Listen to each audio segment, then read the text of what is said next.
Are you interested in teaching English abroad in Colombia or Mexico? Today I'm joined by Kate from teachenglishonline.com.au, an Australian teacher with over 10 years of experience as a teacher and coach. So if you'd like to learn more about her experience in Latin America, then just keep watching. Thanks so much for joining us today, Kate. Let's just jump right in. So when and where did you teach abroad? I taught in Latin America from 2010 to 2014. So I was in both countries for about 2 years. So I was in Mexico first for about 2 years and then in Colombia for 2 years. What was teaching like in Colombia versus Mexico? They were both quite similar. There were some differences that I'll mention, but I think the context might help because I was in the capital city both times. So I think it's really, when you're teaching in Latin America in a city, it's very, very different to if you're in a regional area. So if people decide to go to either of these countries and they're in a regional area, I think their experience will be quite different.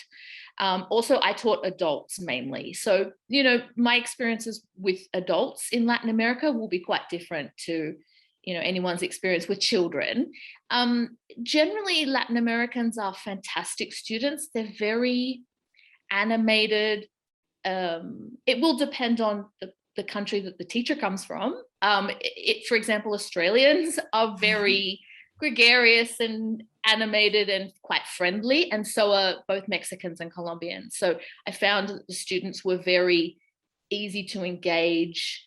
They were very happy to get involved and be part of activities and clown around and do a bit of acting. So yeah, they were very open to that. Mexicans have a little bit more exposure to English. They're a lot more exposed to US culture. They're a lot more exposed to English language pop culture, where Colombians are still not as exposed to English, especially outside of the major cities. It's quite uncommon to speak English. So if you're teaching there, you will encounter a lot of very beginners who really don't have a lot of exposure to English. With Mexico being so close to the US, how did they react to having an Australian teacher? Did they find your accent difficult? Did they like having Australian English? Mexicans are quite big fans of the US in a lot of ways. Like their culture is very influenced by the United States. They have no idea about Australia or anything to do with Australia. So it was just a novelty. I think I Americanized my accent fairly quickly. Maybe not consciously, but to make myself understood. So you mentioned that you taught adults. Did you teach in a school or were you teaching more in company classes? What was that like? Mexico was my first year of teaching after I'd done my teaching certificate. So I did a little bit more of everything because I was quite new to teaching and I didn't really know what I was doing. So both times I worked with small companies. So they were just privately owned companies where we had between 5 and sort of 10 teachers in both schools. In Mexico, I started off sort of teaching everybody that came in the door, but I quickly found that I really enjoyed teaching adults and I could use some of my existing professional experience. And so in Colombia, I really focused mainly on doing the IELTS test, IELTS, and working in companies with professionals. Tell us a little bit about the visa situation. So what was it like getting a visa for Mexico and for Colombia as an English teacher? This is going to really depend on the teacher and the origin of their country. So again, I have an Australian passport, so I'll be speaking about my experiences with an Australian passport. In Mexico, the process was relatively straightforward. So in both cases, I was sponsored. I was given a sponsored visa by both of the companies I worked with. So they did a lot of the administrative paperwork on my behalf, which made the process quite easy. Mexico has a 180-day no visa policy for Australians. So you can just arrive in Mexico and be there for 180 days without the need for a visa. So I arrived on this visa and I was looking for a job for literally 3 days. Wow. Once I arrived in the capital, the first school I applied for, they hired me and they offered me a sponsored visa straight away.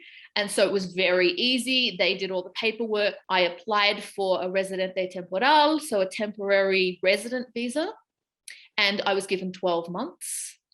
I paid a fee, which I believe is about $150, had my photo taken, and I literally had a work visa within a week. That's amazing. That doesn't normally happen. It's not normally that easy. No, I know. It's never been as easy again. I thought that's how it worked, and I found out it does not usually work like that. So what about Colombia? Was Colombia similar or different? The absolute opposite. Okay. Yeah. Which is more, for anyone who has done any kind of traveling, you'll know that that's a rare experience. Colombia, I arrived on a 90-day tourist visa. It wasn't long before I found a job. I actually had some connections there. So I found a job in a small language company again, and they offered to give me a sponsored visa the second time as well. But it was a lot more complex. It involved a lot more paperwork, a lot of visits, 4 or 5 visits to the visa office, and it was quite complicated. It was quite a lot more expensive. It was more like 8 weeks, possibly even a little bit longer than that. Yeah, and for anyone watching, like the visas change all the time. So one visa that may have worked for someone in the past may not work for you next month. So that's why you always really need to do your research and be up on it, because things really do change month to month. So do your research, make sure you have everything clear. 100%. So we will have some links down in the description if you want to check out these visas. What did you like least and most about teaching in Colombia? Colombia was a little bit more difficult with students than Mexico in some ways. People weren't as easy to, especially beginner students. Adults were often quite reluctant to learn English. They were being asked to do classes for their company, and so they were often quite reluctant, where I found Mexicans a little bit more open to English and really embracing of the learning. Adult professionals who were there for their career and had chosen to be there were incredibly dedicated and were fantastic. And what about in Mexico? What did you like about teaching in Mexico, or what was a bit challenging? I think that Mexicans in general were a lot more open to English, so I actually found teaching Mexicans really easy, really good. They had a lot of, as we've talked about, their knowledge of pop culture. So I felt that there was just sort of like a baseline of understanding about TV programs or movies. In my first year of teaching, I was very much teaching out of the book because I was quite new. So I was using like the Cambridge Interchange books, which are pretty common textbooks. And the students had a lot of understanding where I didn't have to explain a lot of the references, where when I got to Colombia, they sort of had no idea what these things were that were being referenced. So we'd often spend half of the class having a cultural class as much as we would an English class, where, yeah, Mexicans were they already knew all the references. They knew who Michael Jackson was. They knew, who Seinfeld was. So it really made classes a lot easier because we felt like we were speaking the same cultural language as well as the same actual language. Yeah, that's interesting. Do you have any favorite memories from teaching in Latin America? I have quite a few. I worked for Adidas in Colombia for the last year of my time there, and it was a wonderful workplace. It was a really motivated, professional group of people who, because the company was very international, there was a really big incentive for the staff to speak English. So they were very dedicated. So I would have like 10 very busy executives who would role play. We would do weekly role plays where we would role play the meeting that they would have coming up the next week, and we would get into it. It felt like a table reading for a TV show. We would act it out. We would really use the vocabulary in a way that was going to be useful for them, and it really paid off in a very immediate way for them. I saw a couple of people get a promotion in my time there, and advance in their careers.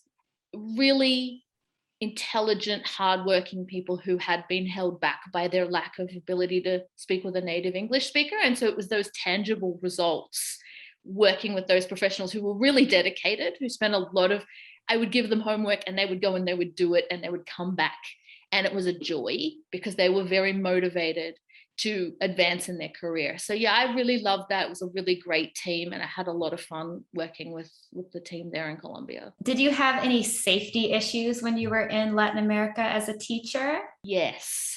So, I mean, whenever I speak to people about going to Latin America, I just want to say, I don't want for anybody not to go because of what I'm going to say, because I think it's a wonderful, fabulous part of the world with fabulous people and fabulous food and fabulous music.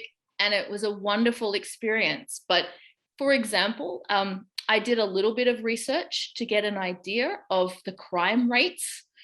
So for example, Australia is ranked as a 1. The United States is ranked as a 5. Mexico is 25 and Colombia is 29. So I think it is really worth people knowing that the crime rate's 5 times higher than the United States and 25 times higher than Australia. I experienced a lot of crime in my time there, and I wish I had been a little bit more prepared for that before I arrived. I just think it's something that people need to know. So in my 4 years, I was probably pickpocketed 10 times. I was robbed 3 or 4 times on the street. I had a fairly serious incident of losing everything that I owned. So yeah, it's definitely tangibly dangerous. And so that's something I think people need to be aware of before they go. And that's where the Spanish helps too. Listen to the locals.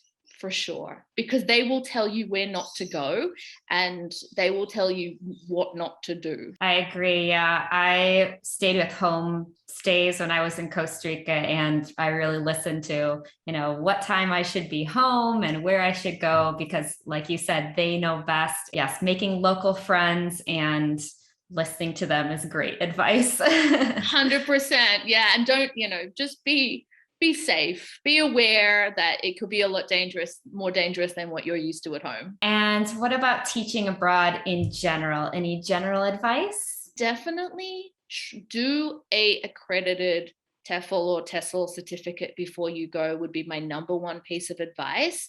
Try and get a bit of an idea of what teaching involves before you go overseas, because I've subsequently stayed in the industry. I loved it. I did love my time teaching. So I actually went and did an education degree after I got back from South America, and have learned a lot.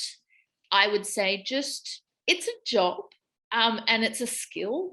Teaching takes time. So just, try and be as prepared as you can in terms of doing a good certificate, knowing what's involved.